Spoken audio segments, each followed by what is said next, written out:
Você já ouviu falar em PIS e COFINS? Para que servem esses tributos? Para falar sobre o assunto, o programa Mente Aberta recebe o empresário Luciano Poloni.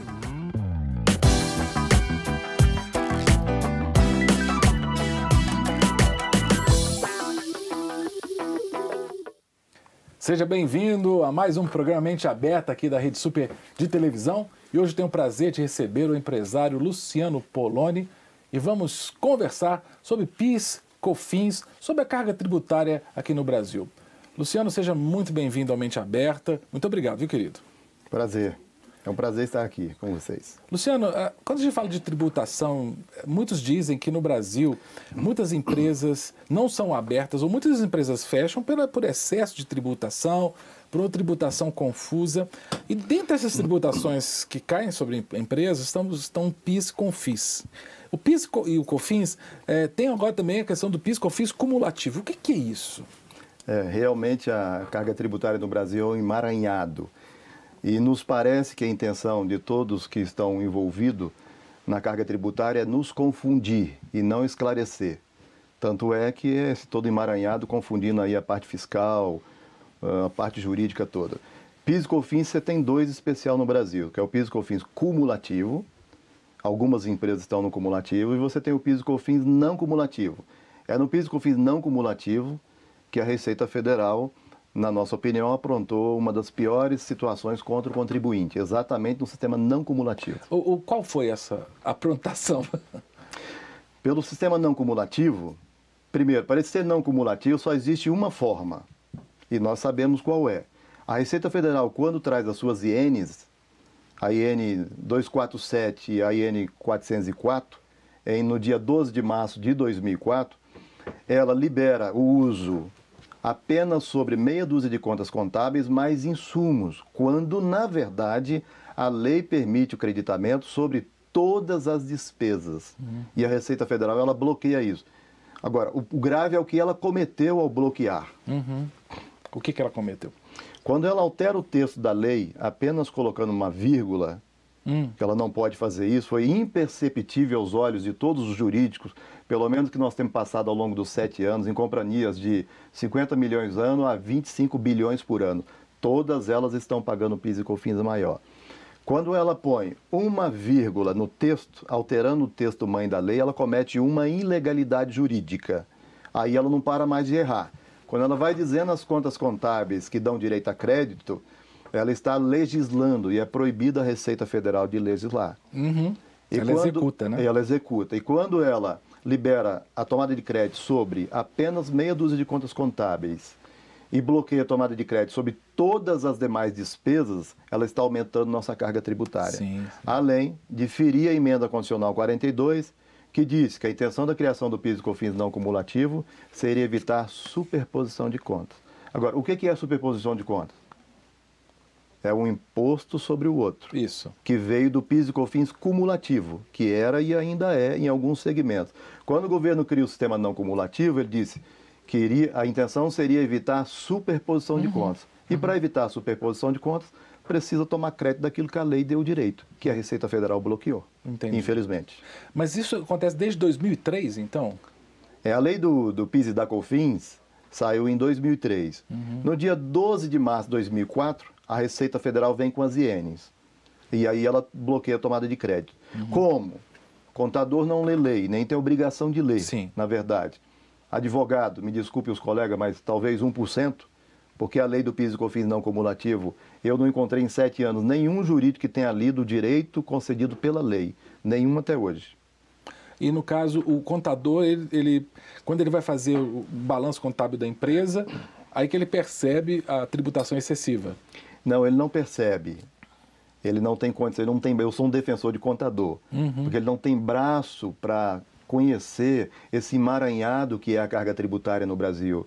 Então, em relação ao PIS e COFINS não cumulativo, os contadores eles seguem o que diz a Receita Federal. Porque, mais ou menos assim, se sair uma lei hoje no país, hoje, nós vamos encostar a lei. Nós quem? Auditor, contador, advogado. E vamos esperar a Receita Federal se pronunciar. Sim. Através das INs, tá certo? Não há mal nenhum nisso, é assim que funciona. É através das INs que a Receita Federal vai nos dizer como é que nós vamos tomar crédito. Então, aquele documento que a gente chama de instrução normativa não passa de um mero ato orientativo, Sim. juridicamente falando. Então, ele vai nos orientar. Agora, o agravante é quando nós, contadores, advogados e controle, segue o que diz a Receita Federal cegamente, sem imaginar que um dia existiu uma lei. É igual você pegar a raposa e colocar para tomar conta do galinheiro. né? É a mesma coisa. Foi exatamente o que aconteceu no PIS e COFINS não cumulativo. Como os contadores seguem o que diz a Receita Federal, desconheceram o direito concedido pela lei. Mas eles não são culpados, na minha opinião, tá? Então, não são culpados. Boa questão. Se os contadores não são culpados, o culpado é o setor jurídico da empresa? Também não diria que o setor jurídico é culpado. Porque, olha só, nós fizemos esse trabalho em empresas extraordinárias no Brasil. Fábrica de Pneu Michelin, ArcelorMittal, inúmeros supermercados, inúmeros atacadistas. E todos eles são muito bem assessorados, muito bem, são advogados extraordinários. O grande problema da lei do PIS e COFINS nos parece que foi um desconhecimento de um item da lei que foi ignorado até hoje, infelizmente. Então, não vou dizer que são culpados. Mas quando eu tenho uma função de assessorar uma empresa, na minha opinião, nós devemos assessorá-la da forma correta. No caso aí, esse PIS/COFINS não cumulativo, ele afeta o quê? A tomada de crédito especificamente? Ok. O PIS e COFINS ele é taxado sobre o faturamento bruto da companhia. Então, é um imposto muito injusto. Se você fatura 1 bi por ano, vai aplicar 9,25 sobre ele, não importa se tem lucro ou não, tem que pagar 9,25. Entendi. Então, exemplo, se as empresas não tomam crédito daquilo que a lei permitiu, todas as despesas que uma companhia tem, seja ela uma empresa de faturamento de 50 milhões ano ou 25 bilhões por ano, ela tem inúmeras despesas. Todas elas estão carregadas de PIS e COFINS. Então, quando o contador Sim. apura o faturamento, 1 bilhão, e não utiliza o PIS e COFINS que estão carregados nessas despesas para abater da base de cálculo, ele pode chamar o PIS e COFINS do que quiser, menos não cumulativo. Porque a não cumulatividade ela só se completa quando eu utilizo o PIS e COFINS que estão carregados nessas despesas para abater da minha base de cálculo. Aí o meu PIS e COFINS é não cumulativo. Caso contrário, jamais será não cumulativo. Ele teria um agravante, ele seria um sistema não cumulativo, mas pagando como se fosse lá no cumulativo lá atrás. Saindo de um alíquota de 3,65 para 9,25. Isso significa um aumento de mais de 153% na carga tributária. Meu Deus, é muito. No caso, Luciano, você falou de despesas. Sim. Qual a diferença de para insumos? Pensando no empresário. Para o empresário, porque para o ser humano que não é empresário, despesa em insumo parece que é a mesma coisa. É uma confusão. Até o empresário faz, posso te garantir. Tá? Sim. Primeiro, somente indústrias têm insumos, nenhum outro setor tem insumos, nem supermercado, nem atacadista, embora esse é um assunto debatido, né? O setor fiscal e o jurídico acham que essas empresas têm insumos, mas na verdade só a indústria tem insumos, tá certo? Então o que é insumos na verdade? Por exemplo, se a minha empresa fabrica essa mesa para você, tá certo? Aqui tem vários insumos. E o que é insumos? É tudo aquilo que não aparece fisicamente, mas está incorporado ao meu produto.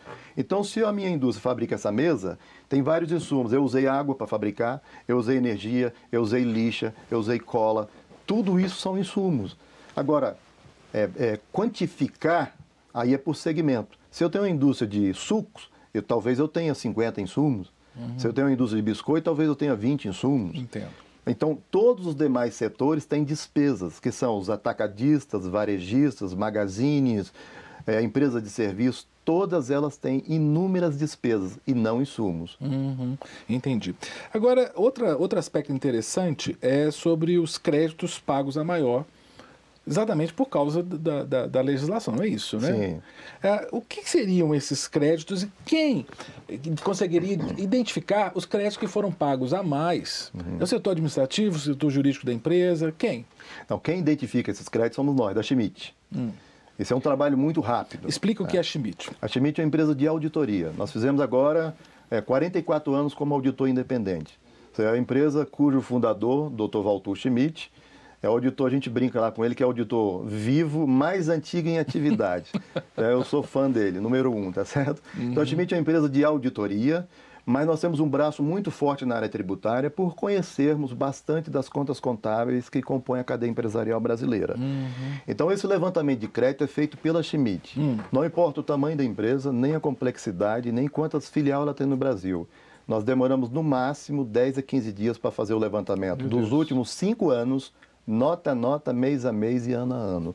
De forma que, depois de nos entregar meia dúzia de documentos contábeis, nós retornamos à empresa com um relatório com todas as contas contábeis que a companhia não tomou crédito nos últimos 5 anos. Ou seja, nem banco dá dinheiro tão rápido quanto esse trabalho nosso. Pois é. No caso, feito esse levantamento, a empresa consegue ter um ressarcimento disso? Imediato.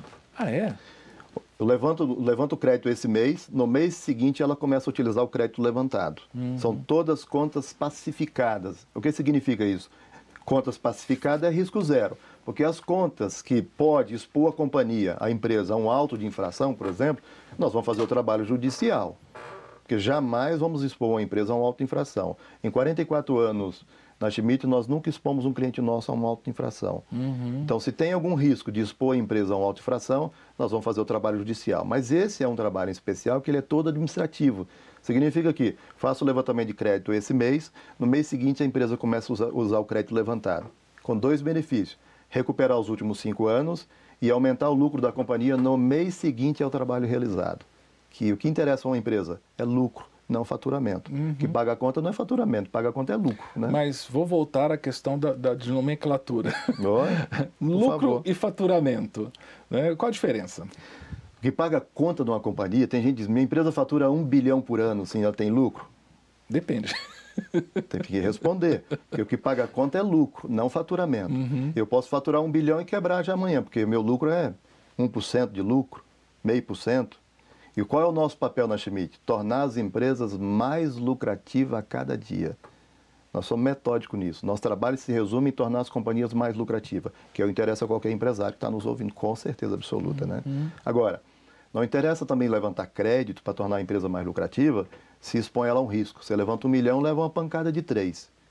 Então não tem graça nenhuma. Então, antes do levantamento de crédito, o nosso trabalho ele é 100% seguro e garantido pela Schmidt. No caso, o lucro ele é resultado da diferença entre faturamento e despesas e insumos? Como é que é a questão? Não, eu diria que o lucro é resultado de uma boa gestão, uma gestão competente, basicamente.